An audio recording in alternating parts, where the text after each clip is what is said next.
নমস্কার, ইন্ডিয়ান মঙ্কস পেজে আপনাদের সবাইকে স্বাগত।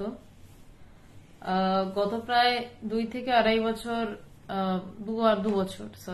দু বছর হবে যতদূর সম্ভব আলোচনা করছি মূলত আধ্যাত্মিক বিষয় নিয়ে। সেই বিষয়টি থেকে সরার তো কোনো প্রশ্নই থাকে না, কিন্তু কোনোদিন কোনো উপন্যাসের কোনো অংশ নিয়ে আলোচনা করিনি।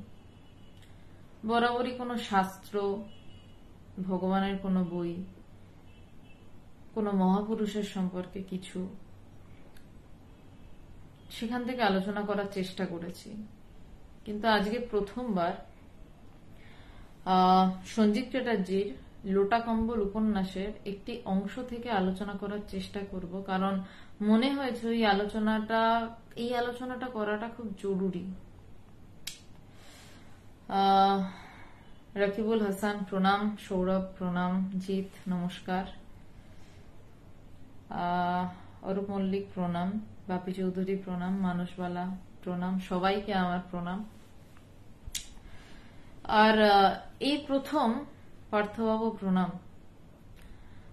এই প্রথম কেন হঠাৎ করে নিচ্ছে একটা আলোচনা শুরু করার ইচ্ছা হলো, মানে আলোচনাটা অবশ্যই লোটা কম্বল বইটি যারা দেখেছেন সেটা এরকম মোটকা একটা বই, তো কখনোই পুরোটা আলোচনা হবে না, কিন্তু ওই বইটার একটা বেসিক থিম আমি প্রথমত আপনাদের বলে দিই, তাহলে আপনাদের এই জায়গাটা বুঝতে সুবিধা হবে, বা কেন এই জায়গাটা নিলাম সেটা বুঝতে সুবিধা হবে।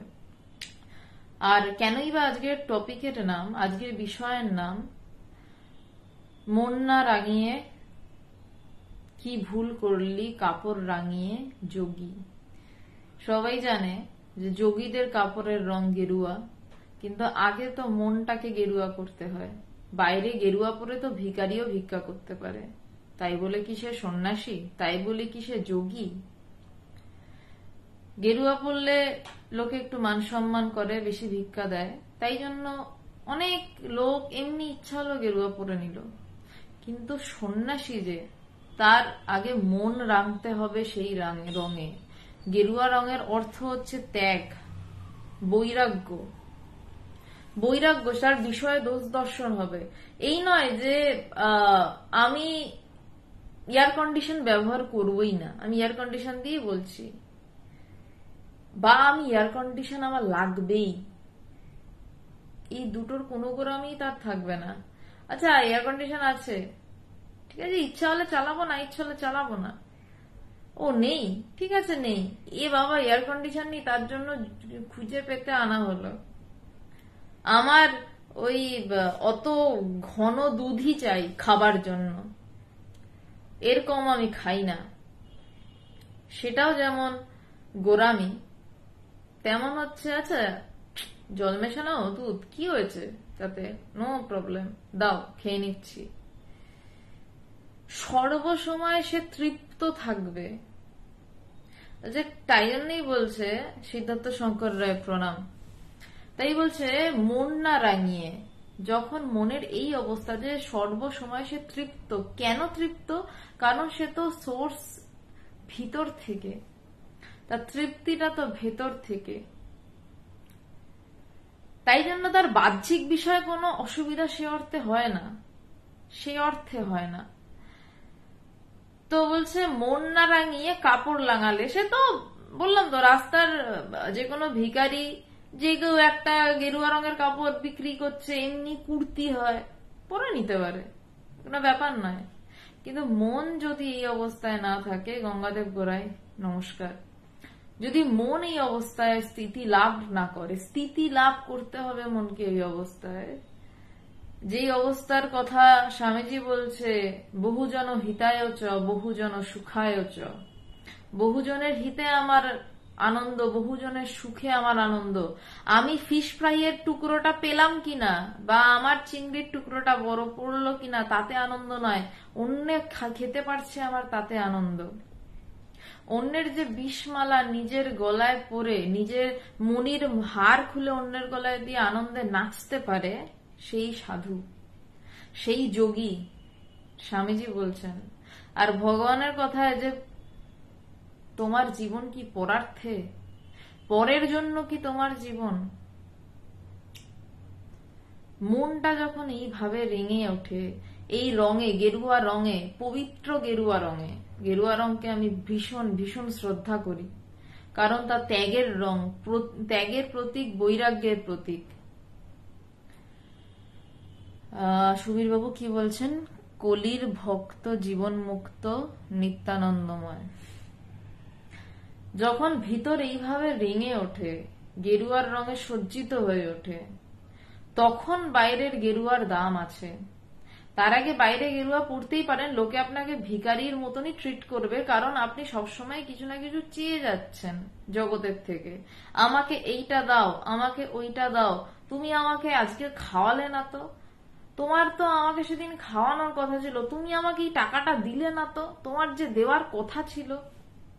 সন্ন্যাসী কোনোদিন অ্যামাউন্ট সেট আপ করে বলবে না যে তুমি এত টাকা আমাকে দেবে, বলবে যে তার নিয়ম হচ্ছে সে ভিক্ষা করবে। সে কেমন ভাবে ভিক্ষা করবে? ভিক্ষাং দেহি, মা ভিক্ষাং দেহি। যা দিল দিল, যদি না দিল না দিল, তাতেই তার আনন্দ।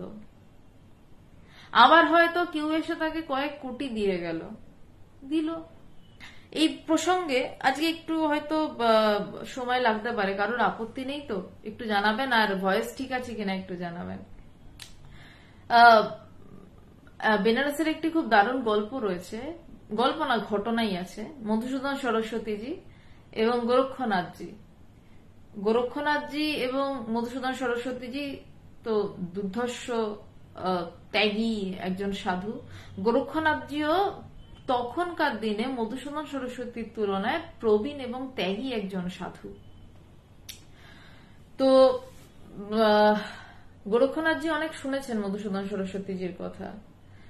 আচ্ছা শৈবাল বাবু, সব ঠিক আছে, অনেক ধন্যবাদ। তো ঠিক করেছে, ঠিক আছে, আমি মধুসূদন সরস্বতীকে পরীক্ষা করব, দেখবো তার ত্যাগ কিরকম। সে গেরুয়াতে বিশ্বাস করছে না, বলছে তার ত্যাগ কিরকম দেখবো। গোরক্ষনাথজির কাছে একটা বড় হিরে ছিল, তো মধুসূদন সরস্বতীকে বলছে যে আমি অনেকদিনের জন্য তীর্থ যাত্রায় বেরোবো, তো তোমার থেকে উপযুক্ত আর কাউকেই দেখতে পাচ্ছি না। সাধুদের মধ্যেও গোরক্ষনাথজি, যদিও এটা একটা মানে তাকে পরীক্ষা করার জন্য ছল করছেন না, সৌম্যদীপ সারা রাত বলতে পারবো না, অত সাপ্লাই তিনি দেন না। তো বলছেন যে সারা যে মানে সেইখানেও কথাটার ব্যাপারে যে অত সন্ন্যাসী, বেনারসের অত সাধু, তার মধ্যে থেকে তিনি মধুসূদন সরস্বতীকেই কেন পরীক্ষা করতে চাইলেন? কারণ তার মনে হয় যে সে ঠিক ঠিক সাধু। আমাদেরকে এটা বুঝতে হবে যে ঠিক ঠিক সাধুকে, গেরুয়া পরা মানেই কিন্তু সাধু নয়। গেরুয়া পরা মানে ভিখারিও হতে পারে, গেরুয়া পরা মানে ঠকবাজও হতে পারে। আগেকার দিনে যখন ইয়েতে বেশিরভাগ সময় যখন নকশাল আন্দোলন চলছিল, যখন ভারতবর্ষের স্বাধীনতা আন্দোলন চলছিল, তখন তার মধ্যে অনেক দুর্বৃত্ত দুশ্চরিত্র গেরুয়া পরে ভিড়ে গেছিল। তাদের কাছে মন্ত্রের দাম নেই, গেরুয়ারও দাম নেই। তখন ওই জন্য বাধ্য হতে হয়েছিল যে সন্ন্যাসীদেরও কেউ কিছু সময় গ্রেফতার করছিল, তারপর যখন জানা যাচ্ছিল যে না এরা সত্যই সন্ন্যাসী এরা, তখন তাদের ছেড়ে দেওয়া হচ্ছিল। ঠিক তেমনই গেরুয়া পরে থাকা মানেই পায়ের নিচে ঢুলে পড়ার কোনো প্রয়োজন নেই বলে আমার মনে হয়, বা আমাকে মানে ভগবান যেটা শিখিয়েছেন আমি সেটাই বলছি। মানুষ দেখার প্রয়োজন আছে যে তার অন্তর বাহির কি সত্যি গেরুয়া, তারপর তার পা ধরে বসে থাকো, তার কাছে জীবন সমর্পণ করে বসে থাকো, কোনো আপত্তি নেই, নয়তো জীবনটা বেকায়দায় চলে যাবে। তো মধুসূদন সরস্বতী সেই সময় তো আর কম সন্ন্যাসী, বেনারসের মতন জায়গায় তো সারাক্ষণ সাধুতে ভর্তি, কিন্তু তিনি চুজ করলেন মধুসূদন সরস্বতীকে, যে দেখি তো ও নাকি দারুণ বৈরাগ্যবান সাধু। তার মানে অন্যদের মধ্যে কিছু মানে হয়তো তিনি অন্যদেরকে পরীক্ষা করার প্রয়োজনীয়তাই মনে করেননি, যোগ্যই মনে করেননি, কিন্তু মধুসূদন সরস্বতী যোগ্য, তাই তাকে পরীক্ষা করার জন্য ডাকলেন। তা বলছে আমি অনেক দিনের জন্য তীর্থে যাব, তুমি এই হিরেটা একটু তোমার কাছে গচ্ছিত রাখবে। না, এই হিরেটা একটু তোমার কাছে গচ্ছিত রাখবে বলেনি, তোমার কাছে রাখবে। তো মধুসূদন সরস্বতী বলছেন আপনি কি আমাকে হিরেটা দিয়ে দিচ্ছেন? বলছে হ্যাঁ আমি তোমাকে দিয়ে দিচ্ছি, আমি তীর্থ থেকে ফিরবো কি ফিরবো না জানি না। তীর্থের পথ তো তখনকার দিনে ভীষণ কঠিন পথ ছিল। গৌতম শাহ, শুভ সন্ধ্যা। এখন যদিও শুভ রাত হয়ে গেছে। তীর্থের পথ তো দুর্গম। কবে ফিরবো কি ফিরবো না জানি না, কিন্তু তুমি রেখে দাও। তবে যে আপনি ঠিক তো আমাকে হীরেটা দিয়ে দিচ্ছেন, মধুসূদন সরস্বতী বলছেন। খুব মন দিয়ে শুনবেন এই জায়গাটা, ইম্পর্টেন্ট, ভীষণ ইম্পর্টেন্ট। মানে আমার তো প্রচন্ড লেগেছিল, ভিতরে ধাক্কা লেগেছিল এই কথাটাতে। তা বলছে, আবার মধুসূদন সরস্বতী জিজ্ঞাসা করছেন, আপনি নিশ্চিত তো যে আপনি হীরাটা আমাকে দিয়ে দিচ্ছেন? আপনার আর কোনো দাবি নেই তো হীরাটার উপর? তো গোরক্ষনাথজি বলছে, না, আমি তোমায় দিয়ে দিতাম হীরেটা, আমার আর কোনো দাবি নেই হীরেটার উপর। ওনাদের যে কুঠিয়াটা ছিল গঙ্গার ঠিক ঘাটে। মধুসূদন সরস্বতী হীরেটা নিলেন, জানলা দিয়ে গঙ্গায় ফেলে দিলেন। আবারও বলছি, লাস্ট প্রশ্ন ছিল, আপনার কোনো দাবি নেই তো এই হীরের উপরে? মধুসূদন সরস্বতীজি জিজ্ঞাসা করলেন গোরক্ষনাথজিকে। তিনি একজন প্রবীণ সাধু, যে কিনা মধুসূদন সরস্বতীর ত্যাগ বৈরাগ্য কতটা সেটা পরীক্ষা করার জন্য ডেকে এনেছেন। এবং মধুসূদন সরস্বতী কিছু না জেনে সে বলছে যে, হীরেটার উপর আপনি আমাকে দিয়ে দিচ্ছেন তো? মানে হীরেটা তার সেই সময় মূল্য কতটা, যে হীরেটা আপনি আমায় দিয়ে দিচ্ছেন তো? বলছে হ্যাঁ। সে এমন সাধু যে আমি মানে হীরে নিয়ে কি করব, জানলা দিয়ে সোজা গঙ্গায়। যখন আমি বেনারস গেছিলাম, এই গল্পগুলো শুনতে শুনতে যাচ্ছিলাম, তখন আমাদের 25তম কনভেনশন ছিল, অ্যানুয়াল কনভেনশন ছিল ইন্টারন্যাশনাল বেদান্ত সোসাইটির। তো গঙ্গার ঘাট দিয়ে যখন ওই মধুসূদন সরস্বতীজি গোরক্ষনাথজির কুটিয়ার সামনে দিয়ে যাচ্ছি, মানে তখন তো জাস্ট আমি সেকেন্ড ইয়ারে পড়ি, 2013-14 সাল। তো আমাকে বলছে যে ওই জানলাটা দিয়ে এরকম ফেলে দিয়েছিল। মানে এটা মজা করছি, তবে সত্যি। হ্যাঁ, মানে আমারই আগ করে উঠেছিল যে হীরাটা ফেলে দিল, আরে কাজে লাগাতে পারতাম। মানে আমি তখন মানে মানে হয় না মানুষের চরম বৈরাগ্য ছাড়া মানুষ হলে যেরকম হয়, তখন মানে তখন বা এখন কি গুরু কৃপায় হয়েছে আমি জানি না, তখন আমি সেরকম ছিলাম। আমি নদীতে দেখছি একটু তাকিয়ে তাকিয়ে, হীরাটা কি পাওয়া টাওয়া যেতে পারে কোন রকম ভাবে, পেলে কিছু তো একটা একটা ব্যাপার স্যাপার হতো।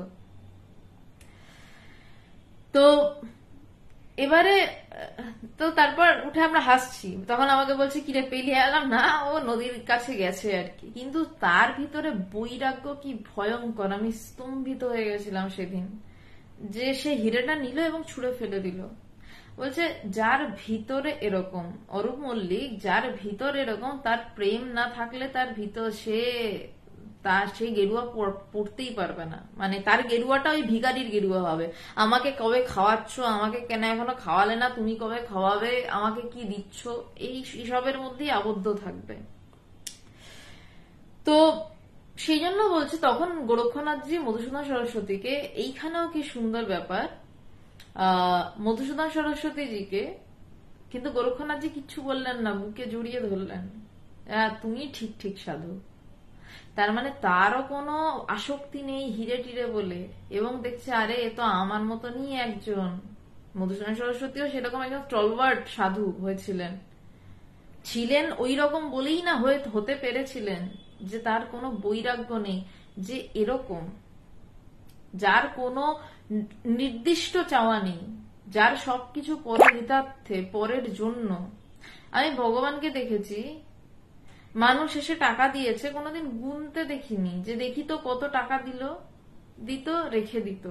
এবং তারপর যখন মানুষকে দিত, মানে ভগবানের বাঁ হাত জানতো না ডান হাত কাকে কি দিয়ে দিচ্ছে। ভগবানের তো কোনো টাকাগুলো কাজে সে অর্থে লাগতো না, জাস্ট ব্যাগ থেকে অন্য কাউকে বলে দিল যে এই টাকাটা নিয়ে ওকে দিয়ে দিল। ব্যাগে কত টাকা আছে সেটার জানারও সে প্রয়োজন বোধ করতো না। আমি ভগবান গেরুয়া পড়তেন না, ভগবানকে আমরা বললি ভগবান গৃহস্থ ছিলেন, কিন্তু ভগবানের মতন সাধু আমি জীবনে দেখিনি। আমি আমার জীবদ্দশায় ভগবানের মতন সাধু দেখিনি, যে যার কাছে কোনো সমস্যাটাই কোনো সমস্যা নয়, পেলে হলো, না পেলে না হলো। কোনো কিছুর উপরেই সব থেকে বড় কথা আসক্তি নেই, কোনো মায়া নেই, আবার চূড়ান্ত ভালোবাসা আছে। আমরা যে আমি আমার অভিজ্ঞতা দিয়ে বলছি, 11টা বছর তার কৃপায় এত তার কাছে যেতে পেরেছি, তার ধারে কাছে ঘেঁষতে পেরেছি, তার সে যে আমার উপর বিশাল মায়া তা নয়, আমি কোনোদিন বোধ করে নিচ্ছি আমার উপর তার খুব মায়া, কিন্তু আমি এটা প্রচন্ড ভাবে অনুভব করেছি যে সে আমাকে ভালোবাসে।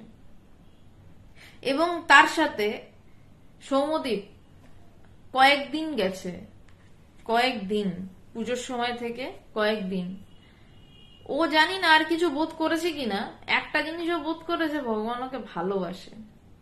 আর কিছু বোধ করেছে কিনা জানি না, সেটা তার ব্যাপার, কিন্তু ভগবান ওকে ভালোবাসে সেটা বোধ করেছে। আবার ভগবানকে আমি কোনোদিন কারোর উপর এক ফোঁটা মায়ায় জড়াতে দেখিনি। যদি কেউ আসছে না, ভালোবেসে তার খবর নিয়েছে, কিন্তু মায়া ওই বস্তুটাই দেখিনি আমি কখনো তার মধ্যে। তো আজকে কেন সন্দীপ চ্যাটার্জির এই উপন্যাসটা থেকে আলোচনা করতে ইচ্ছা হলো, তার কারণ হচ্ছে যে আমরা অনেকেই সাধু হতে চাই। এখানে একটি ছেলের গল্প, লোটা কম্বল, পিন্টু বলে একটি ছেলে। সেই ছেলেটি মন কখনো, সে প্রচুর পড়াশোনা করেছে, আধ্যাত্মিকভাবে সে প্রচুর প্রচুর পড়াশোনা করেছে, সে জাগতিকভাবেও যথেষ্ট যোগ্য ছেলে, বিশাল যে পয়সা কামাবে এমন কোনো উচ্চাসা নেই। তার মন কখনো বলছে আমি সাধু হব, তার মন কখনো কোনো মেয়েকে দেখে মনে হচ্ছে আমি প্রেম করতে পারি, আমার বিয়ে হলে কেমন হতো, আবার পর মুহূর্তে মনে হচ্ছে না আমার তো সাধু হওয়ার কথা ছিল। এবার সে কোনোভাবেই একটা জায়গায় স্ট্যান্ড করতে পারছে না।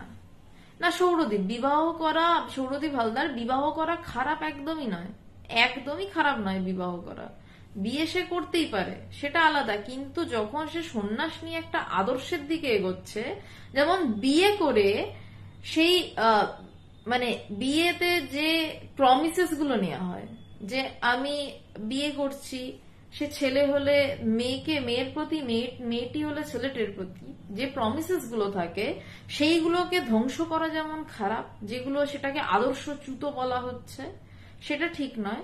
তেমনি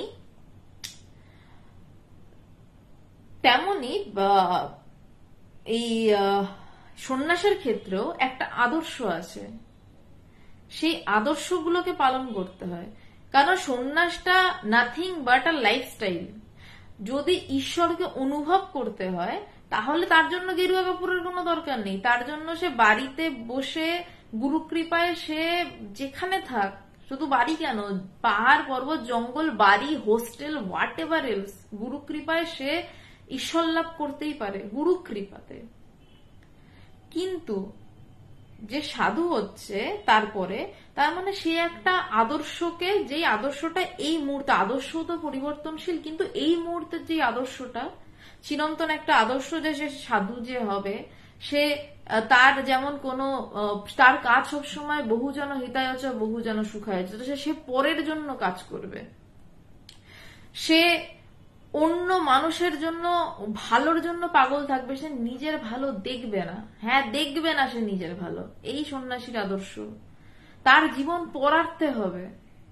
ভগবান যেটা, ভগবানের গুরুদেব ভগবানের জ্ঞান লাভের পর ভগবানকে বলেছিলেন যে তোমার জীবন পরার্থে, ভগবান প্রতিটা মুহূর্তে দেখিয়ে গেছেন যে তার কিভাবে পরার্থে জীবন হতে পারে, কিভাবে হতে পারে। তার 1% যদি মানে জীবনের শেষ দিনে গিয়ে হয় আমাদের পক্ষে, তো বুঝবো অনেক কিছু হয়ে গেছে।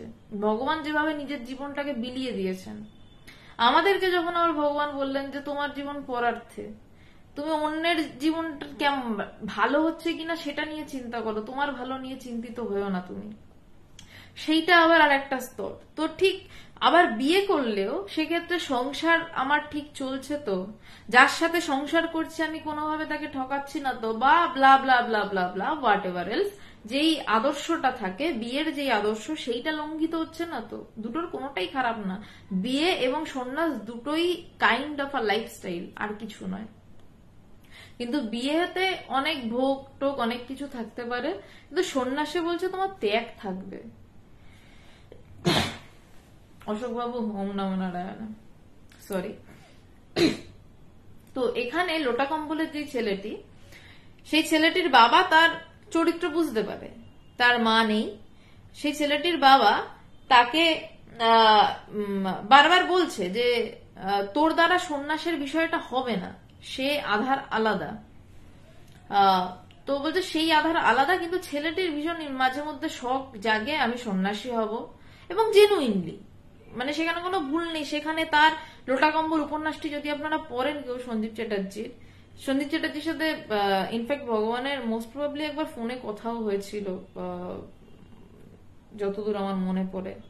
ভদ্রলোক ভীষণ ধার্মিক এবং রামকৃষ্ণদেব ছাড়া কিছু বোঝেন না, পূজা পাঠ নিয়েই থাকেন বেশিরভাগ সময়। সেই ছেলেটির একবার মনে হচ্ছে আমি সাধু হব, একবার কোনো মেয়েকে দেখে ঝুঁকে পড়ছে, বলছে যে না আমি বিয়েটা করলে কেমন হতো, ভালো হতো। আবার সে প্রেমে পড়ছে, আবার সেখান থেকে তার মনে হচ্ছে না সাধুর জীবনই তো ভালো, আমি তো সাধু হতেই কাটাতে পারি। তো সেই ছেলেটি নিজেকে নিজে এই কথাগুলো বলছে, যে এই কথাগুলো নিয়ে আজকে আমার আলোচনা। সে নিজেকে নিজে ধমকাচ্ছে, বলছে ওহে বর্ণচোরা আম, বেশি অশ্লীলতা করলে কান ধরে উপন্যাস থেকে বার করে দেব। বলছে ওহে বর্ণচোরা আম, মানে তুমি বাইরে সবাই জানে যে খুব ভালো ছেলে পিন্টু, কেন্দ্রীয় চরিত্র যে সে পিন্টু, বাইরে সে জানে ভীষণ ভালো ছেলে, সে সাধুত্বের দিকে যাচ্ছে। সাধুত্ব মানেই তো মানুষের ভিতরে একটা অন্যরকমের শ্রদ্ধা ভালোবাসা জেগে ওঠে। আর সে ভিতরে জানে তার ভিতরে কি কামনা বাসনার ঢেউ চলছে, তার এটা চাই, তার ওটা চাই, তার মেয়ে দেখলে ভালো লাগছে। এটা শুধু ছেলেদের ক্ষেত্রে না, ছেলেরা যারা শুনছেন তারা এটাকে হয়তো মানে যারা মেয়েরা শুনছেন তারা এটাকে নিজেদেরকে মেয়ের জায়গা হিসেবে প্লেস করে শোনাটাই ভালো আর কি। আমি ঘটনাটা বলছি, ছেলে মেয়ের ডিফারেন্সিয়েশন নয়। বলছে ওহে বর্ণচোরা আম, বলছে বাইরে এক দেখাচ্ছ ভিতরে এক। ঠিক তেমনি যে সমস্ত সন্ন্যাসীরা বাইরে গেরুয়া পরে বসে থাকে, কিন্তু সন্ন্যাসীরা বলছি না, সন্ন্যাসী হয় ভোগী বা ধান্দাবাজি হয়। যে সমস্ত ধান্দাবাজেরা বাইরে গেরুয়া পরে বসে থাকে, আমি ধান্দাবাজ শব্দটাই ব্যবহার করব, বাইরে গেরুয়া পরে বসে থাকে এবং ভিতরে ভিতরে তাদের চরম কামনা বাসনা আসক্তি এবং একটার পর একটা লোকের জীবন ধ্বংস করে, এবং তাদের ভালোবাসা তো দূরস্থান, সারাক্ষণ তুমি এটা খাওয়াচ্ছ না, ওটা খাওয়াচ্ছ না, বা এর থেকে কত টাকা চাই, এই রকম একটা ধারণা। তারা এই কথাগুলো নিজেকে বলতে পারে না, কারণ সেই সাহসটুকুও তাদের থাকে না। লোকের কাছে মিথ্যে প্রণাম পেতে পেতে, মিথ্যে শ্রদ্ধা পেতে পেতে। তাদের হয়তো গুরু কেমন আছে বা না আছে তাতেও কোনো যায় আসে না, গুরু বাঁচলো কি মূল্য তাতেও তাদের হয়তো কোনো যায় আসে না, কারণ তাদের তো গুরুর বিষয়টাই নেই। তারা তো আসলে ধান্দাবাজি করতে এসছে, ধান্দাবাজি করছে। তারা এই কথাটা বলার সাহস করবে না যে ওহে বর্ণচোরা আম, এইটুকু তারা নিজেদের কাছে নিজেরা বলতে পারে না।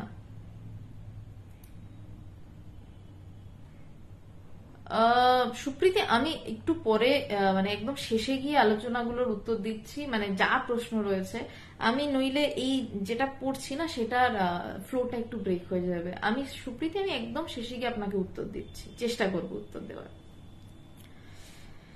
বলছে ওহে বর্ণচোরা আম, নিজেকে নিজে বলছে বেশি অশ্লীলতা করলে, কারণ এর ঠিক এই ঘটনার আগে মেয়ে ঘটিত একটি ব্যাপারে বেশ সমস্যার সৃষ্টি হয়েছিল, তো সে নিজেকে ধমকাচ্ছে। বেশি অশ্লীলতা করলে কান ধরে উপন্যাস থেকে বার করে দেবো, কারণ সে উপন্যাসটা লিখছে তো, মানে বলছে কান ধরে নিজেকে আমি বের করে দেবো। বেশ পেকেছো, নিজেকে নিজে বলছে যে তুমি বেশ পেকে গেছো, কিন্তু মনটাকে মানুষ করো। আমরা সবাই বলি আরে মানুষ হলো না, আরে মানুষ তো হয় মনটা, শরীরে লম্বা চওড়ায় কি মানুষ হয় নাকি? মানুষ তো সেই ছোট্ট বাচ্চাটা যে তার নিজের ভাগ থেকে একটুখানি বা অনেকখানি ভেঙে রাস্তায় কেউ খেতে পাচ্ছে না তার হাতে গিয়ে দিয়ে আসে, সেই তো মানুষ হয়। মানুষ তো সে যে অন্যের দুঃখে কাতর, শুধু তাই নয় তার জন্য সে নিজের সবটুকু দিয়ে দিতেও রাজি। মানুষ তো সে আধ্যাত্মিক ভাবে, এটা আমি সামাজিক ভাবে বললাম, মানুষ তো সে ঠাকুরের ভাষায় যার মান এবং চৈতন্যের হুঁশ আছে, যার মান আছে মানে সম্মান আছে, এবং তার সাথে কি আছে না চৈতন্যের হুঁশ, মানে যে জ্ঞানী, যে জ্ঞান লাভ করেছে, যে ব্রহ্মকে জেনেছে, তাকে মানুষ বলা হচ্ছে। দেখবেন আমি এখনো অত গভীরে যাইনি, আমি এখনো 2তে কথা বলছি। যদি ওই অবধি যেতে হয় তাহলে যাব আর কি। বলছে মনটাকে মানুষ করো, মনটাকে মানুষ করো যে তুমি কি করছো, তুমি যেটা বলছো তুমি কি সেটা করছো। তুমি যদি বলো যে আমি সাধু হতে চাই, তুমি কি সত্যই সেইভাবে সাধুত্বর ভাবে মনটা তোমার রয়েছে?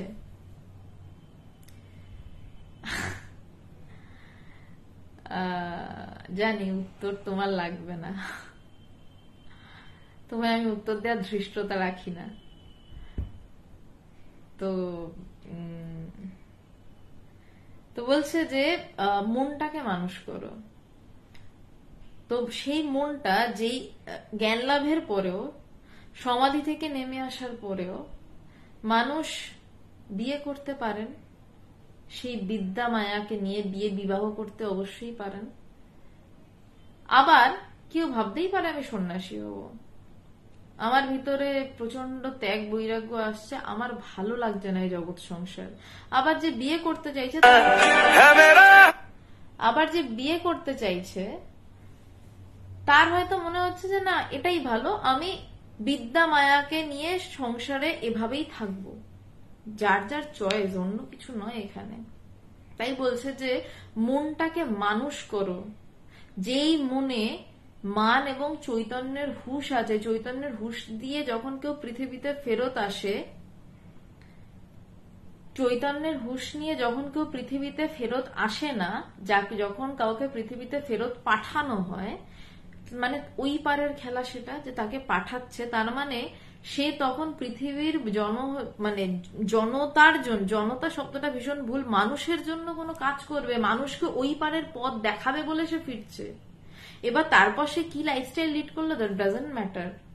সে বিয়ে করলো, বিয়ে করে সে মানুষকে ওই পারের পথ দেখাচ্ছে, নাকি সে একটা আদর্শ গ্রহণ করলো, সন্ন্যাসের আদর্শ, যেটা ধরে মানুষের ত্যাগের আদর্শ, খালি হাতে দাঁড়িয়ে থাকার ক্ষমতা, যে আমি বৈরাগ্য নিয়ে থাকবো, এটাও এক ধরনের অহংকার। কিন্তু যদি তার কিছু তো একটা নিয়ে জগতে থাকতে হয়, তো সে যখন যেটা মনে করছে সে সেটা করছে।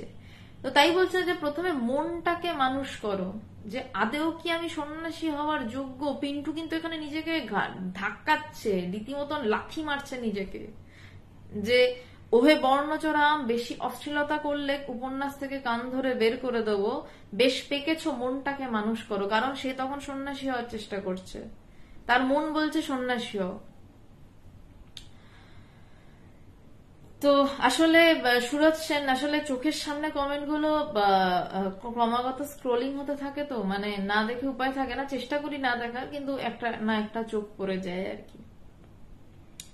তারপর বলছেন যে অবাক হওয়ার কিছু নেই, এ কণ্ঠস্বর আমার, মানে সে নিজেই নিজেকে বলছে যে অবাক হয়েও না তুমি, এই কণ্ঠস্বরটা আমার, আমার নিজের কণ্ঠস্বর। রাস আলগা হয়েছে ভেবে কাটা ঘুড়ির মতন চেত্তা খেও না, টানতে কতক্ষণ। রাস আলগা অনেকের হয়, বাড়িতে বাবা মা দেখছে না সারাদিন অফিসে রাস আলগা, ছেলে মেয়ে সারাদিন এদিক ওদিক চড়ে বেড়াচ্ছে, সেটা একরকম রাস আলগা। গুরু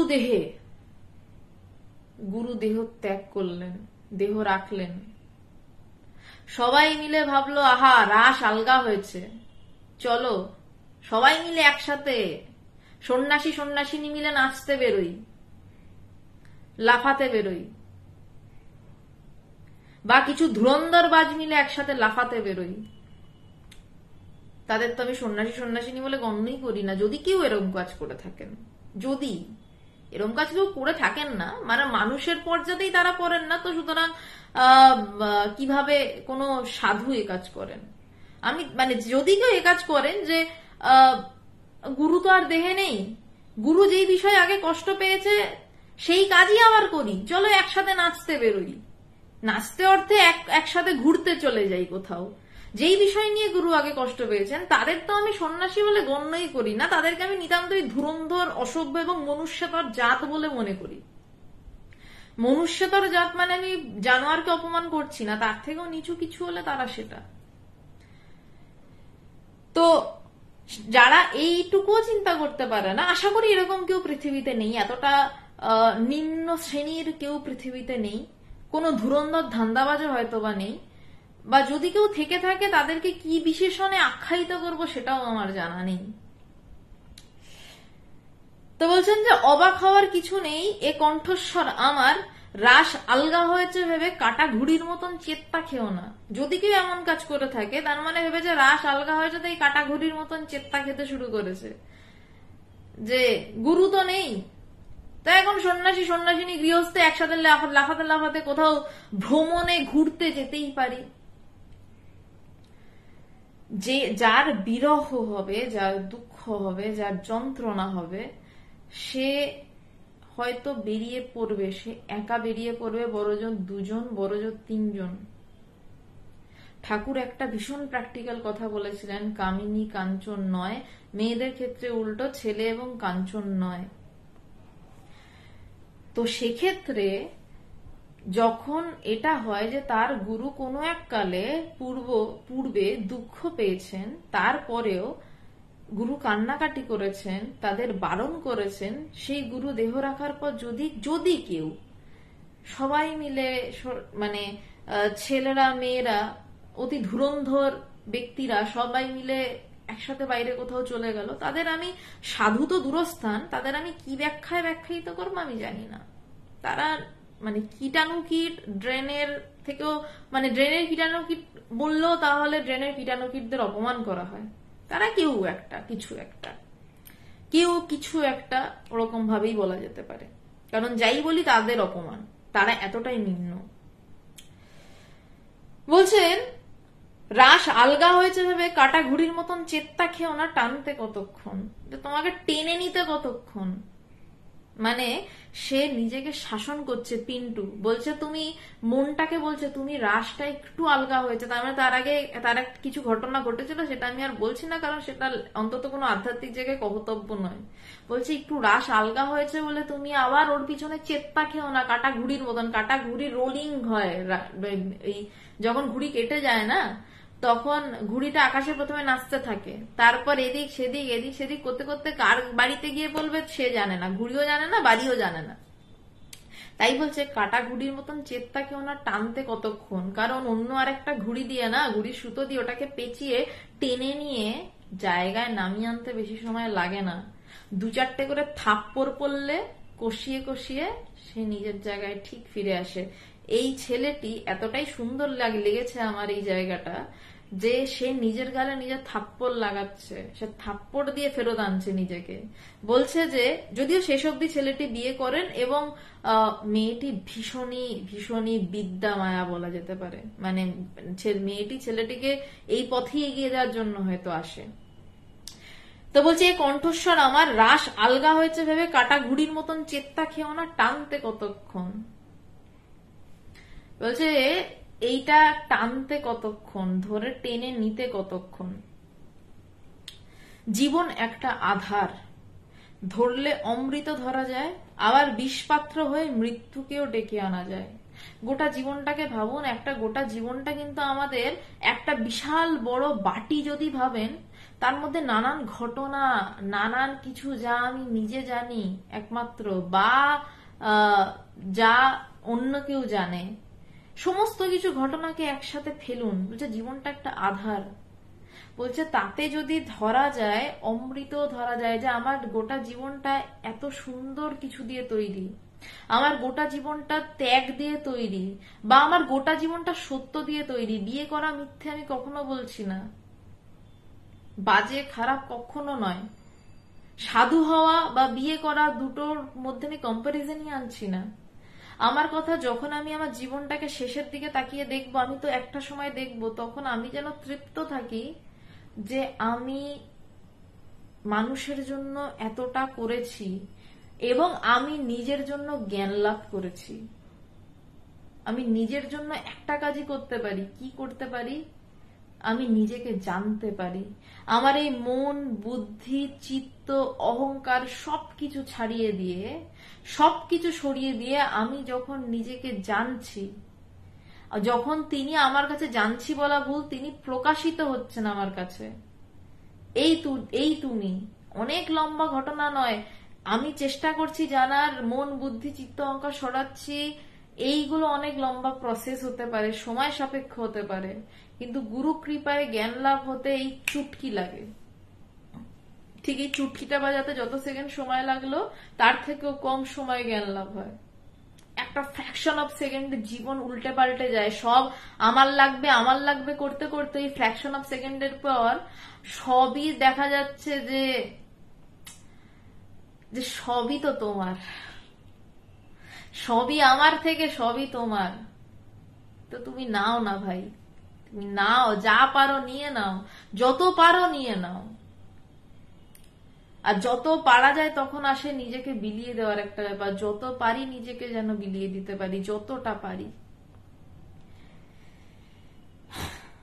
বলছে জীবন একটা আধার, তো সেটাই বলছে যে জীবন একটা বড় বাটি যদি ধরেন, সেখানে আপনি একটা সময় দেখবেন যে আপনি সেখানে, বলছে ধরলে অমৃত ধরা যায়, চাইলে সেখানে ব্রহ্মজ্ঞান ধরা যায় এবং প্রচুর মানুষকে মুক্ত করা যায়। এই ব্রহ্মজ্ঞানের কথা বলে মানুষকে গুরুর দিকে ঠেলে দিয়ে গুরু কৃপা করলে তাদের জ্ঞান লাভ হবে, সেটাও করা যায়। হ্যাঁ, সর্ষের দানার মতন, সর্ষের দানা যতটুকু মহিষের মাথায় রাখা যায়, রাখতে যতক্ষণ সময়, সেইটুকু সময় জ্ঞান লাভ হয়। নিজে সেইখানে চাইলে অমৃত ধরতে পারো, মানে নিজে জ্ঞান লাভ করতে পারো, অন্যকে জ্ঞান লাভে সহায়তা করতে পারো, অন্যকে দিয়ে জ্ঞান লাভ করাতে পারো। নিজে যদি সেই রকম যোগ্যতায় পৌঁছে যাও, অন্যকে জ্ঞান লাভ করাতে পারো, গুরু কৃপায় করাতে পারো। নিজে কখনোই পারবে না, গুরু কৃপায় করাতে পারো, কিন্তু তার জন্য নিজেকে একটা জায়গায় পৌঁছাতে হয়। বলছে জীবন একটা আধার, ধরলে অমৃত ধরা যায়, আবার বিষপাত্র হয়ে মৃত্যুকেও ডেকে আনা যায়। বলছে পুরো বাইরের জগৎ নিয়ে ঘেটে ঘুটে জীবনটাকে নষ্ট করে শেষ করে, এটা দুঃখ, কষ্ট, জ্বালা, যন্ত্রণা, তার মধ্যে একটুখানি সুখ, আবার দুঃখ, কষ্ট, জ্বালা, যন্ত্রণা, আবার একটু সুখের আশায় আবার ছুটছি। এরকম ভাবে জীবনটাকে শেষ হয়ে বিষপাত্র করেও তোলা যায়।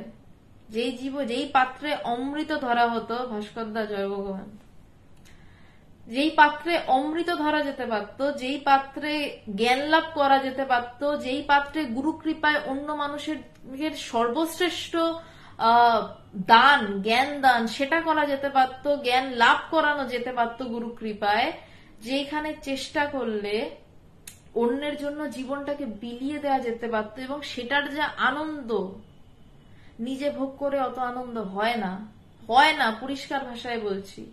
অন্যের জন্য সামাজিকভাবে এবং আধ্যাত্মিকভাবে, আধ্যাত্মিকভাবেটা তো দেখা যায় না, সামাজিকভাবে দেখা যায়, কিন্তু আধ্যাত্মিকভাবে যখন জীবন বিলিয়ে দেওয়া যায় না, তখন যে তার কি আনন্দ সেটা দেখানো সম্ভব না। আবার জাগতিকভাবে যারা অন্যের জন্য কিছু করেন, তারা কিছুটা মানে ভীষণ কম একটা শতাংশ সেই আনন্দের টের পাবেন যখন অন্যের জন্য জীবন বিলিয়ে দেওয়া যায় এবং দেখা যায় গুরু কৃপায় অন্য একজন জ্ঞান লাভ করছে। জীবন একটা আধার, ধরলে অমৃত ধরা যায়, আবার বিষপাত্র হয়ে মৃত্যুকেও ডেকে আনা যায়। বিষপাত্র হয়ে মৃত্যুকে কেমন ভাবে ডেকে আনা যায়? এমনি তো অসভ্যতম করে বেড়াচ্ছি, কিন্তু যখন আবার আধ্যাত্মিকতা করছি বলে অসভ্যতম করে বেড়াচ্ছি, আমি আধ্যাত্মিকতা করছি, আমি তীর্থ করছি বলে আমি নোংরামো করছি। বলছে এই বিষের তুলনা হয় না, এই বিষের তুলনা হয় না। আমি গৃহস্থ, তাতে দোষ নেই, গৃহস্থ হওয়াটা, চুরি করতে যাওয়াটা ঠিক নয়। তেমনি আমি গেরুয়া পরে সাধু হিসাবে বলছি আর কি, গেরুয়া কোনো ধান্দাবাজের কথাই বলছি, গেরুয়া পরে আমি বসে আছি, সাধু তো সাধুই হয়, তাই জন্য সাধু শব্দটা ব্যবহার করতে আমার খারাপ লাগছে। গেরুয়া পরে বসে আছি, লোকের প্রণাম নিচ্ছি, লোকের বিশ্বাস অর্জন করছি এবং একটা সময় পর তাদেরই সর্বনাশ করছি। এইটা যদি হয় তাহলে তো সেটা বিষপাত্র হয়ে গেছে, জীবনটাই তার বিষপাত্র, এবং যে পাত্রে বিষ থাকে সেই পাত্রটাকে বিষই একদিন ক্ষয় করে দেয়। এই বলছে রাস আলগা হয়েছে ভেবে। রাস দু রকমের হয়, নিজের মনের ভিতরের একটা রাস, আর একটা বাইরে থেকে কেউ রাস ধরে থাকেন। আধ্যাত্মিক মানুষদের বেশিরভাগেরই রাস মনের মধ্যে এবং বাইরে থেকে রাস গুরু ধরে থাকেন, কিন্তু যখন গুরু দেহে থাকেন না তারা ভাবেন এই তো রাস আলগা হয়েছে, কারণ তাদের মনের রাসটা তো কোনোদিনই ধরা ছিল না, বরাবরই তো চেত্তা খাওয়া গুড়ি। তখন তারা অসভ্যতম করতে বেরিয়ে পড়েন এবং নানান অসভ্য কার্যকলাপ শুরু করেন। বলছে জীবন একটা আধার, ধরলে অমৃত ধরা যায়, আবার বিষপাত্র হয়ে মৃত্যুকেও ডেকে আনা যায়। তুমি অমৃতের পুত্র হবে না পুতনা স্তন? বলছে তুমি অমৃতের পুত্র হবে মানে তুমি জ্ঞান লাভ করবে, নাকি তুমি পুতনা স্তন হবে মানে তুমি কৃষ্ণকে বিষ খাওয়াতে যাবে, নাকি তুমি অমৃতের পুত্র হবে, নাকি তুমি সেই জ্ঞান লাভ করে আরো মানুষকে ছড়িয়ে দেবে, নাকি তুমি নিজে বিষাক্ত হয়ে আরো কয়েকজন মানুষকে বিষাক্ত হয়ে নষ্ট করে দেবে। মনে মনে 3 বার বীজ মন্ত্র জপ করে নাও, জিহ্বা শুদ্ধ হোক। সে নিজে নিজেকে বলছে, পিন্টু এই ছেলেটি নিজে নিজেকে বলছে যে মনে মনে 3 বার বীজ মন্ত্র জপ করে নাও, জিহ্বা শুদ্ধ হোক। কারণ তারপর সে সন্ন্যাসীর গীত নিজে নিজেকে শোনাচ্ছে। এটা ইংলিশে রয়েছে, আমি এটা বাংলাতেই একেবারে যাচ্ছি। স্বামীজি সন্ন্যাসীর গীতের একটি অংশ, জাস্ট ইংলিশটা আমি পড়ে যাচ্ছি। Truth never come well last and fame and great of grain reside. No man who thinks of woman as his wife can ever perfect be, nor he who owns however little, nor he whom anger chains can ever pass through Maya's gate. So give this up, Sannyasam bold, say Om Tat Sat Om. এই কবিতাটা একান্তই সন্ন্যাসীদের জন্য, যাদের জ্ঞান লাভ করে বিয়ে করার ইচ্ছা আছে বা যারা বিয়ে করতে চান। এই কবিতাটা তার জন্য নয়। এই ছেলেটি এই মুহূর্তে সন্ন্যাসী হতে চাইছে, সেই জন্য সেই কবিতাটি পাঠ করছে। এবং একটা সময় বলা হতো যে মানে আমরা নিজেরাই নিজেদের বলতাম যে সন্ন্যাসীর গীতি সবাই যেন না পড়ে, কারণ সন্ন্যাসীর গীতি সবার পড়াটা খুব মুশকিল। মানে যে সন্ন্যাসী হতে চায় সেই যেন সন্ন্যাসীর গীতিটা পড়ে। সুতরাং যারা চাইছেন বিয়ে করতেন তারা এটা নিয়ে বেশি চিন্তা করবেন না। খুব ছোট্ট একটি প্যারাগ্রাফ। পোষিতে পারে না কভু তথা সত্য, কাম লোভ বসে যেই হৃদি মত্ত। বলছে যেই হৃদয় কামনা, শুধু কামনা মানে মেয়ে হয়ে ছেলেদের প্রতি কামনা বা ছেলে হয়ে মেয়েদের প্রতি কামনা নয়, জগতের প্রতি কামনা। আমার এটা চাই, আমার ওটা চাই, আমার সেটা চাই, আমার এসি 2 টায়ার চাই, আমার ফার্স্ট ক্লাস চাই, এইটাকে বলছে কামনা। কাম লোভ বসে, বলছে তার সাথে লোভ, এই কামনাটা কোথায় আসছে না, তার পিছনে লোভ ধাওয়া করছে যে আমার এটাই চাই, আমাকে আজকে খাওয়ালে না তো, আমার কাছে টাকা আছে কিনা দেখি, তাহলে আমি এক্ষুনি দৌড়ে খেতে যাবো। হ্যাঁ, সামনে কেউ খাওয়ালো, আমি খেলাম, দ্যাটস অল, সেটা আলাদা বিষয়। কিন্তু আমি কাউকে জোর করছি, তুমি আমাকে টাকা দিলে না তো। বলছে এই যার হৃদয়, যে সারাক্ষণ ভাবছে যে কিভাবে টাকা হতে পারে, কিভাবে টাকাটাকে এইভাবে মানে টাকাটা জমানো যেতে পারে, যার মনে সারাক্ষণ বিষয় চিন্তা, সোজা ভাষায় কাম লোভ বসে যেই হৃদি মত্ত। বলছে যেই হৃদয় কামনা বাসনা নিয়ে মত্ত হয়ে রয়েছে, সেখানে কখনো সত্য প্রবেশ করতে পারে না। যারা এখানে অন্তত ব্রহ্মজ্ঞান লাভ কিভাবে হতে পারে, এটা শুনে ব্রহ্মজ্ঞান লাভ হয় না। আপনারা চাইলে ভগবানের কৃপাতে যারা ভগবানকে বিশ্বাস করেছেন তারা ভগবানের বই পড়ুন বা ভগবানের নির্দেশ পালন করার চেষ্টা করুন, আর যাদের গুরু আছে তারা গুরুর কাছে যান, সেইভাবে জ্ঞান লাভ হতে পারে। কিন্তু এটা শুধু একটু ধাক্কা মারা যে জ্ঞান লাভ হয়। তাই বলছে যে পোষিতে পারে না কভু তথা সত্য। বলছে কোনোদিন সত্য সেই হৃদয়ে ঢুকতেই পারে না যেখানে কাম লোভ বসে, যেই হৃদি মত্ত হয়ে আছে, উন্মত্ত হয়ে আছে কামনা বাসনা লোভ লালসাতে। কামিনীতে করে স্ত্রী বুদ্ধি যেজন, হয় না তাহার বন্ধন মোচন। মেয়েরা ছেলে হিসেবে ভাববেন, ছেলেরা যেটা বলছে সেটা ভাববেন।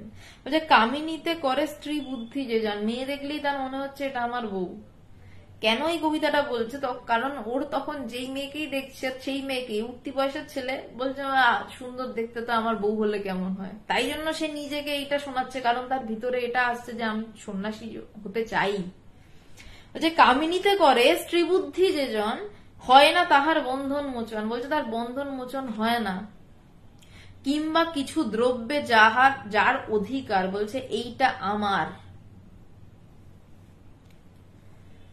বলছে এইটা আমার, এই বুদ্ধি যার, সে গেরুয়া পরে থাক, সে সাদা জামা পরে থাক, সে চংবঙে হাওয়াইয়ান টি শার্ট পরে থাক, বলছে সে কিছু দ্রব্যে যদি তার অধিকার বলে যে এইটাই আমার অধিকার, যে হোক সামান্য বন্ধন অপার।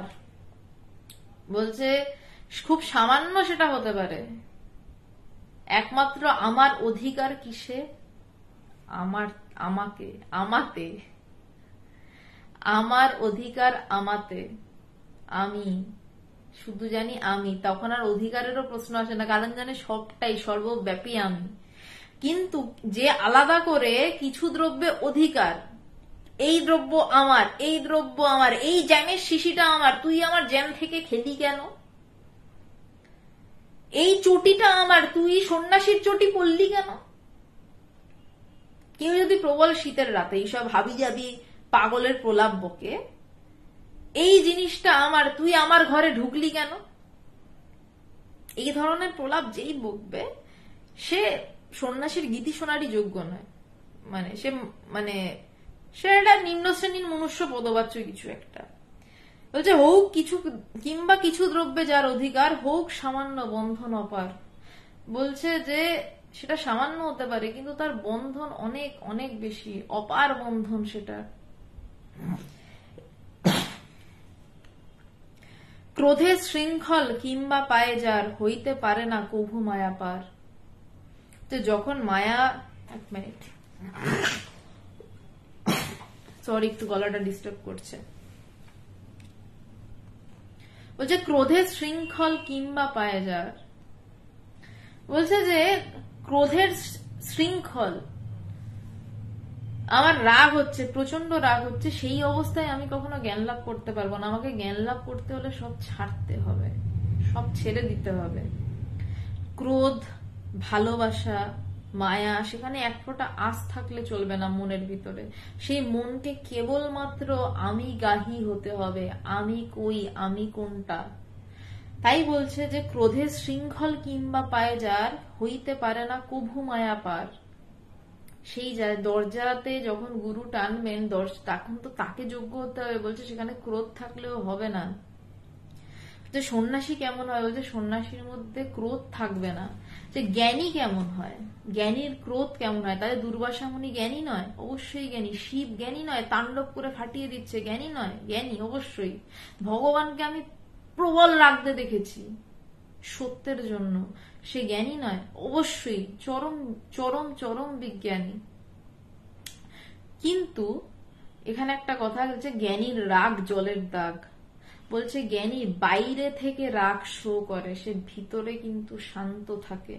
আর তার ভিতর যদি একবার ক্ষেপে ওঠে, তাহলে প্রকৃতি কিন্তু যার উপরে ক্ষেপে উঠেছে, প্রকৃতি তার হাল হকিকত পুরো শেষ করে ছাড়বে। কিন্তু জ্ঞানীর রাগ জলের দাগ। বলছে জলের উপর একটা আঙুল বোলাও, জাস্ট সময়ের অপেক্ষা, মিশে যাবে। যে জ্ঞানীর রাগ কেমন না, জ্ঞানীর রাগ এমন, জ্ঞানী এভাবে রাগে যে তার ভিতর একদম শান্ত, সে শান্ত হয়ে রাগে। কিন্তু সে যদি কোনো ক্রমে সে ভিতর থেকে একবার রেগে উঠেছে কোনো ক্রমে, তাহলে প্রকৃতি বাকিটা হিসাব নিয়ে নেবে। যদি এই ঘটনা খুব কম ঘটে। বলছে হইতে পারে না কভু মায়া পার। এটা সন্ন্যাসীরা কিভাবে জ্ঞান লাভের দিকে যাবে সেই কথা বলছেন, কিন্তু যে জ্ঞানী, আমি তাদের কথা বলছি। সন্ন্যাসীর ক্ষেত্রে বলছে যে ক্রোধের শৃঙ্খলটাই ত্যাগ করো, রাগ করোই না, চেষ্টা করো রাগ না করার। ত্যাজ অতএব এসব বাসনা, ত্যাজ মানে ত্যাগ করো, অতএব এসব বাসনা, আনন্দে সদাই করো হে ঘোষণা। বলছে আনন্দে সবসময় ঘোষণা করো ওম তৎসৎ ওম, ওম তৎসৎ ওম, এইটাই ঘোষণা করো, আর কিছু ঘোষণা করতে হবে না। ওম তৎসৎ ওম, আমি সেই ব্রহ্ম, এটাই বলতে থাকো তুমি।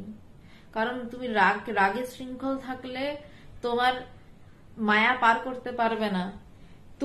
তোমার মনে যদি কামনা বাসনা লোভ লালসা থাকে, সেখানে সত্য প্রবেশ করতে পারবে না।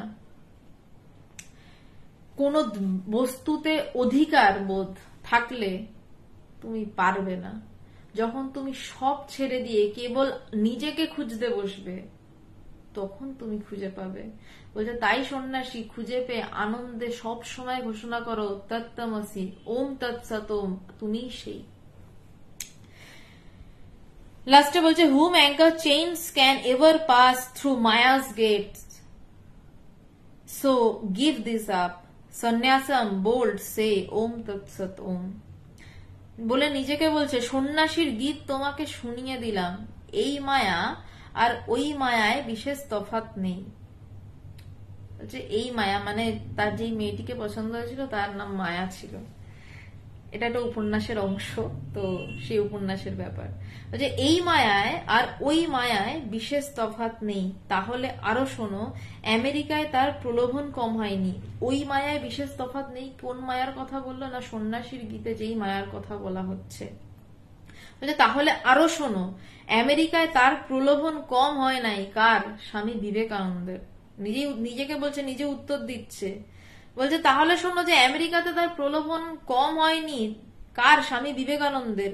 তুমি অবশ্য তার এক গাছা কেশেরও যোগ্য নহে। সে নিজেই নিজেকে বলছে যে তুমি অবশ্য তার এক গাছি চুলেরও যোগ্য নয়। কেন যোগ্য নয়? বলছে একে জগৎব্যাপী প্রতিষ্ঠা, তাতে সর্বদাই পরমা সুন্দরী উচ্চ বংশীয়া সুশিক্ষিত মহিলাগণ আসিয়া আলাপ ও সেবা করিতেন।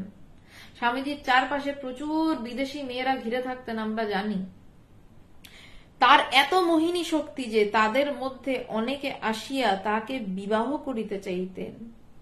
তাদের প্রচুর টাকা রয়েছে, তারা বিয়ে অবধি করতে চাইতেন, যেখানে স্বামীজি সন্ন্যাসী, পরনে কেবল গেরুয়া, মুন্ডিত মস্তক, তাতে তার এমন মোহিনী শক্তি।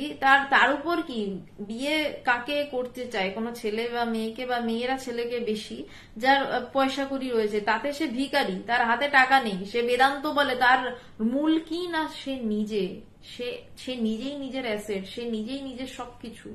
সে বেদান্ত বলে মানুষে যদি কিছু দিয়ে গেল তো গেল, না দিয়ে গেল তো নেই। বলছে এমন মানুষ, বলছে তার এমন মোহিনী শক্তি যে তাদের মধ্যে অনেকে তাকে বিবাহ করিতে চাইতেন। একজন অতি ধনাঢ্যের কন্যা সত্য সত্য একদিন এসে তাকে বলেছিলেন, এটা সত্যি ঘটনা, স্বামীজিকে বলেছিলেন যে স্বামী আমার সর্বস্ব আমাকে আপনাকে সমর্পণ করলাম।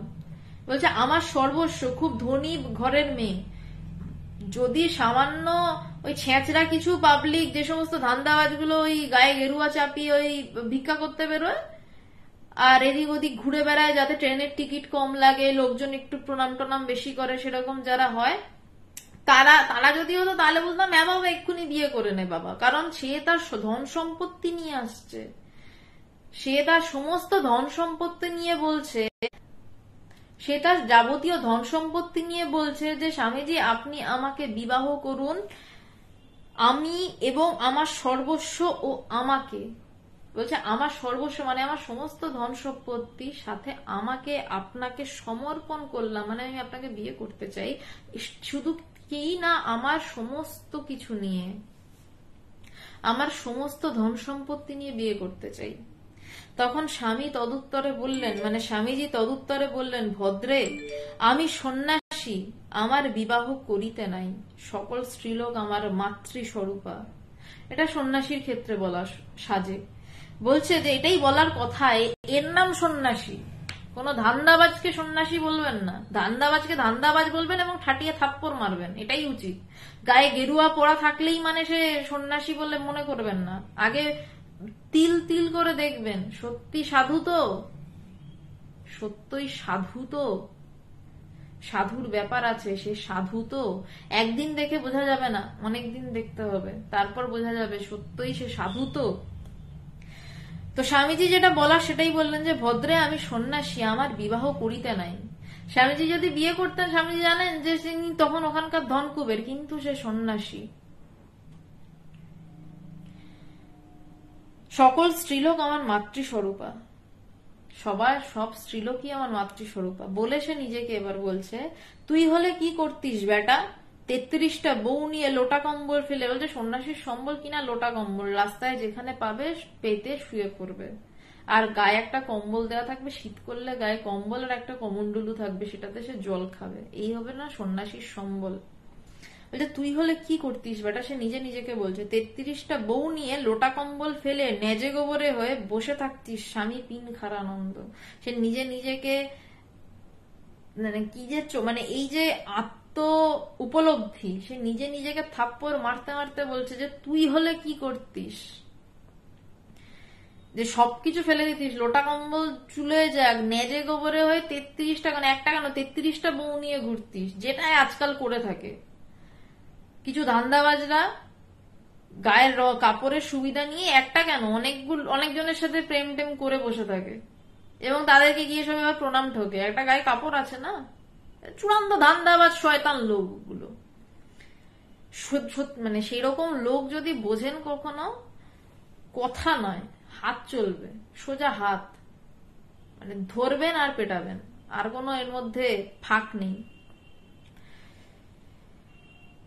তো আজকে এই অব্দি থাক, লোটা কম্বল থেকে আজকে আলোচনা হলো, এই প্রথম কোনো উপন্যাস থেকে আলোচনা হলো, কারণ আমার মনে হলো যে কোথাও গিয়ে ধান্দাবাজ এবং কোথাও গিয়ে যারা সাধুদেরকে মানুষ প্রচুর গালাগাল দেয়, এটা ঠিক নয়। সাধু কিন্তু সাধুই হয়, ধান্দাবাজ কিন্তু ধান্দাবাজি হয়। আপনি বুঝতে পারছেন না, সেটা আপনার সমস্যা, যে কে আসল কে নকল। সুতরাং সেটা বোঝা যেমন জরুরি, তার সাথে অনেকে ভাবে আমি সন্ন্যাসী হব, কিন্তু সে আবার তার মন জগতের দিকে ছুটছে, সেই অবস্থায় কি করা উচিত সেটার একটা খণ্ডচিত্র এই লোটা কম্বলের এই অংশটাতে রয়েছে, যে তখন তার নিজেকে এভাবে প্রশ্ন করা উচিত। দেখুন, কেউ সন্ন্যাসী হতে চাইছে তা বলে তো তার জাগতিক কামনা বাসনা সব চলে যায় না, শেষ হয়ে যায় না, কিন্তু সে দেবত্বের দিকে যেতে চাইছে, এই সব কিছু ফেলে সে জ্ঞান লাভ করে সন্ন্যাসের দিকে যেতে চাইছে, সে সাধু হতে চাইছে। সে জ্ঞান লাভ করতে হবে তাকে প্রথমে। সন্ন্যাস মানে সম্যক রূপে অজ্ঞান নাশ, তার সমস্ত অজ্ঞানের নাশ যখন হচ্ছে, তারপর সে যখন এই পথে যেতে চাইছে, সবাই তো একবারেই হয় না যে বিশাল কিছু, তার মনে নানা প্লাস মাইনাস আসতে পারে, কিন্তু প্রত্যেক মুহূর্তে তাকে লড়তে হবে, বিচার করতে হবে।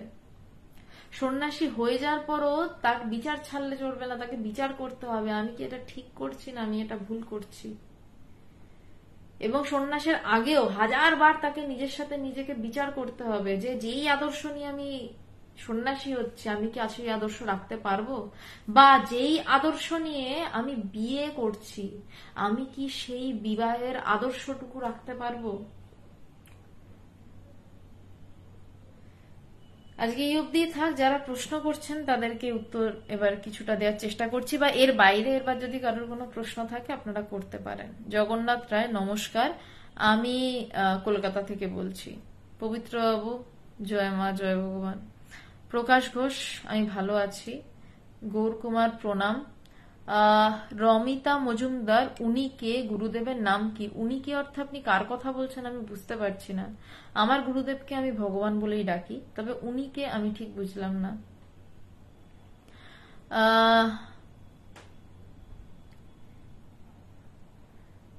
সাধনা মণ্ডল, প্রণাম। কুনাল মুখার্জি, প্রণাম। আমির হামজা, আপনি কি বলতে চাইছেন আমি তাও বুঝলাম না। অরূপ মল্লিক, সবার গুরু তো বেদান্ত কথা বলেন না, অনেকে ভক্তি পথে থাকতে বলেন, তারাও কি একের চিন্তা করতে পারে? অবশ্যই পারে।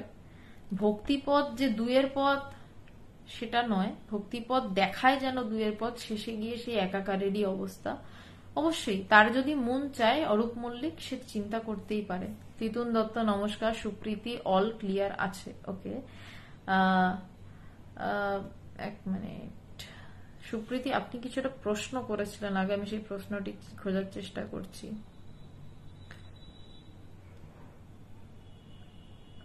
সুদীপ্ত কুমার বোস, রাশ ভারী হলে বদ্ধতা লাগে, রাশভারী বা গাম্ভীর্য কোনোটার সাথেই বদ্ধতার কোনো সম্পর্ক নেই।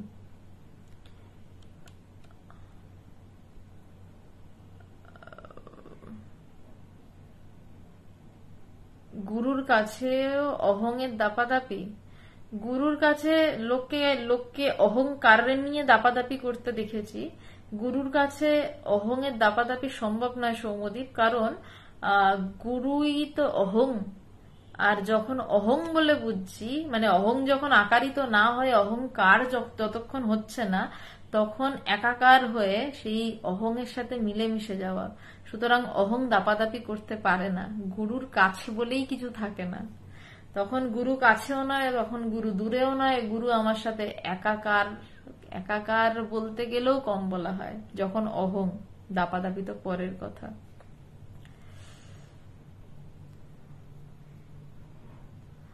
দ্বৈপায়ন, তুমি কি বলেছো সেটা আমার কাছে ইম্পর্টেন্ট, তোমার উত্তর চাই না সে আমি জানি।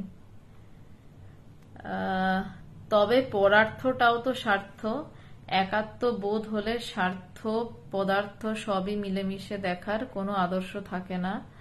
আদর্শকে বড়জোর বিদ্যামায়া বলা যেতে পারে, পরে সেটাও চলে যায়। আই থিঙ্ক এগুলো সব পথ, ডেস্টিনেশন নয়। কামনা বাসনার মধ্যে দিয়েও ঈশ্বর দর্শন সম্ভব। I think the main problem is ভেদ বুদ্ধি। কে জানে অশ্লীলতার মধ্যেও ব্রহ্ম দর্শন হয়। উত্তর দিতে হবে না, ইচ্ছে হলো তাই বললাম। বেশ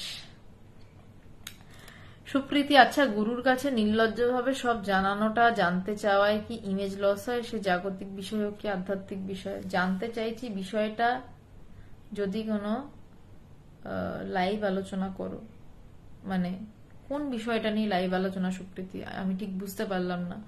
গুরুর কাছেই তো একমাত্র জানতে চাওয়া যায় সবকিছু, সমস্ত কিছু তো গুরুর কাছেই জানতে যাওয়া যায়। আর কার কাছে জানার আছে? কে উত্তর দিতে পারে ঠিক করে? বাট কি নিয়ে লাইভ আলোচনা করতে বললেন আমি ঠিক বুঝলাম না। দেবাশিস হালদার, যার সত্যি সত্যি আকুতি আসবে, তার কোনো বস্তু কোনো পদার্থের প্রতি আসক্তি আসবে না, সে তো বটেই। Kushal Gupta, your today's discussion was very good. After a long time you were at your earliest self, fluent. ধন্যবাদ। অহং লুটিয়ে দেওয়াটাই তো সন্ন্যাস, অহংকার লুটিয়ে দেওয়াটাই সন্ন্যাস, অহংকার লুটিয়ে দেওয়াটাই সন্ন্যাস। অহং তো আমি, অহংয়ে ডুবে থাকাটা, সেখানে সন্ন্যাস নেই, গৃহস্থ নেই, কিচ্ছু নেই। নিতাই রানা রণ, আমাদের সনাতন ধর্মের এত মত, তার কারণ সবার মন তো একরকম ভাবে পছন্দ নয়। শিব নাচছেন, তাণ্ডব নৃত্য, কারোর হয়তো সেটা ভালো লাগছে, আবার হয়তো কোথাও গিয়ে কৃষ্ণ গোপীদের সাথে বাঁশি বাজাচ্ছেন, সেটা ভালো লাগছে। তো যার শিবের তাণ্ডব নৃত্য ভালো লাগে সে ওটাকে গ্রহণ করুক, সে শিবকে গ্রহণ করুক, সে অদ্বৈত বেদান্তকে গ্রহণ করুক। যার কৃষ্ণের বাঁশি বাজানো গোপীদের সাথে ভালো লাগছে সে ভক্তি বেদান্ত ভক্তিপত্রকে গ্রহণ করুক। তাই জন্যই সনাতন ধর্মের এত মত। অরূপ মল্লিক, সন্ন্যাসী সন্ন্যাসিনীরা একসাথে তীর্থ ভ্রমণে যেতে পারে না, এটা উচিত নয়। আর সন্ন্যাসী সন্ন্যাসিনীরা একসাথে এক দলে যেখানে যায় সেটাকে তীর্থ ভ্রমণ বলে না, সেটাকে ঘুরতে যাওয়া বলা হয়। এবং প্রথমত তো যাওয়া চলে না, তাহলে গায়ে ওই ড্রেসটাও পরা চলে না, এবং সন্ন্যাসী তাদেরকে বলা চলে না। সনাতন ধর্মের এত মত কেন, আশা করি উত্তর পেয়েছেন।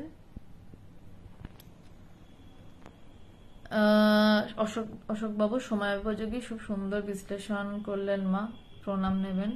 কৃতজ্ঞতা, গুরু যা কৃপা করে বলালেন তাই বলতে পারি। জয় ভগবান, ওম নমো নারায়ণ। হ্যাঁ কাকিমা, সত্যি লোটাকম্বর বইটা কি অসাধারণ, বলার কথা নয়। শাহিন মিয়া, আপনি কি বলতে চাইছেন আমি বুঝলাম না, আপনি বানানটা অন্তত আগে ঠিক করে লিখুন। শোভন দে খুব সুন্দর বিশ্লেষণ। এই সমস্ত মানুষদের কখনো ছেড়ে দেওয়া চলবে না। হ্যাঁ, ছেড়ে তো দেবেনই না, তার সাথে সঠিক মানুষ খুঁজুন। সঠিক মানুষ আছে, দুই আছে মানে এক নিশ্চয়ই আছে। প্রশান্ত ঘোষ, আমি আছি, ঠিক আছি, চলে যাচ্ছে। পরিশেষে গন্তব্য এক, তাতে পেতে ধরে নানা ভেগ। আহা, সুন্দর কথা বললেন। পরিশেষে গন্তব্য একই, তাতে তাকে পাওয়ার জন্যই নানান এপথ ওপথ, জ্ঞান ভক্তি কর্মযোগ, নানান পথ। সুখময়নাথ, ওম শান্তি। আজকে তাহলে এই অবধি শেষ হোক। শনিবার আমি কোনো আলোচনা করছি না, আমি মূলত আলোচনা করছি একটা ইম্পর্টেন্ট কথা আপনাদের বলার। একটু সবাই যারা কলকাতার দিকে থাকেন তারা, আর যারা বাইরে থাকেন তাদের জন্য যদি সম্ভব হয় তো খুব ভালো হয়। 16ই জুলাই আমরা ভাবছি যারা অনলাইনে আলোচনা হয়, দেখা সাক্ষাৎ তো হয় না আমার বা সুদেশনা কারুর সাথেই, বা যারা ভগবানের কাছেও এসছেন খুব একটা কথাবার্তা হয়নি সে অর্থে। তো 16ই জুলাই রবিবার পড়ছে, বিকেলবেলা 4টে থেকে সন্ধে 8টা অবধি সবাই মিলে বসে একটু মানে সামনাসামনি বেদান্ত আশ্রমে, দক্ষিণ কলকাতার বেদান্ত আশ্রমে সবাই মিলে বসে যদি একটু ভগবানকে নিয়ে আলোচনা করা যেত, বা আপনাদের কথা আপনারা বললেন, মানে নিজেদের মধ্যে একটু ভালোবাসা বাড়ানোর ব্যাপার। কারণ এই অনলাইনে তো সেই জায়গাটা আসে না, আমি বকবক করে যে আপনারা একটু কমেন্ট করেন এইটুকুই। কিন্তু একটু একসাথে বসে নিজেদের কথা আলাপ আলোচনা করা যদি যেত একটু ভালো লাগতো এই সময়। তো 16ই জুলাই আমরা দিনটা ভেবেছি। তার সাথে সেদিনকে আমরা বলেছিলাম যে আশ্রম তৈরির জন্য একটু চিন্তা ভাবনা করা, বা সবাই কি ভাবছেন, যারা আগ্রহী, যারা আগ্রহী নয় তাদেরও ওয়েলকাম। আমরা ভগবানকে নিয়ে সেদিন একটু নানান রকম ভাবে আলোচনা করব, কারণ সব কথা তো অনলাইনে বলা যায় না ভগবানের। তো ভগবানকে নিয়ে একটু বিশেষ আলোচনা সেদিন হবে 16ই জুলাই কলকাতার, দক্ষিণ কলকাতার বেদান্ত আশ্রমে, মেট্রো স্টেশনের ভীষণই কাছে, রবীন্দ্র সরোবর মেট্রো স্টেশনের ভীষণই কাছে। আর ওদিক থেকে আসতে গেলে ট্রেন লাইনে যাদবপুর। যারা যারা আসতে চান তারা এই নম্বরটাতে একটু জানাবেন ঠিকানা বা কিছু। নম্বরটা আবার বলছি, একটু লিখে নিন, 8902839837, 8902839837। যারা আসতে আগ্রহী প্লিজ আসুন। প্লিজ শব্দটা এই কারণেই ব্যবহার করছি কারণ আমরা সত্যি আপনাদের সাথে একটু সামনাসামনি বসে আলাপ আলোচনা করতে চাই, একটু নিজেদের সাথে নিজেদের কথা ভাগ করে নিতে চাই। তাছাড়া সেদিন সেখানে ইন্টারন্যাশনাল বেদান্ত সোসাইটির ভাইস প্রেসিডেন্ট স্বামী প্রজ্ঞানানন্দজিও থাকবেন, চিফ এডিটরও উনি, ভগবানের একজন অত্যন্ত প্রিয় সন্ন্যাসী এবং ভগবানের জীবনীকার, যিনি জীবনী লিখছেন। তার থেকেও আপনারা সেদিন ভগবানের জীবনের নানান অজানা কথাও শুনতে পারবেন। তো একটু সামনাসামনি দেখা হোক, বন্ধন আরো একটু দৃঢ় হোক। তো আপনারা, সময় আছে এখনো, সবে তো বোধহয় আজকে 7 তারিখ না কত একটা তারিখ বোধহয়, আজকে বোধহয় 6 তারিখ সবে। তো 10 দিন পরে রবিবার যদি সম্ভব হয় আসুন, স্বাগত। আর আমাকে একটু মোবাইলে একটা মেসেজ করে জানিয়ে দেবেন যে আসছেন। বিকেল 4টে থেকে যতটা তাড়াতাড়ি পারেন 4টে-5টার মধ্যে চলে আসার চেষ্টা করুন। 8টা অবধি আমরা একটু একসাথে থাকি, একটু গল্প করি, একটু ভাব বিনিময় হোক সবার, তারপর নয় ফেরত যাওয়া যাবে সবার বাড়িতে। আজকে এই অবধি থাক তাহলে, নমস্কার।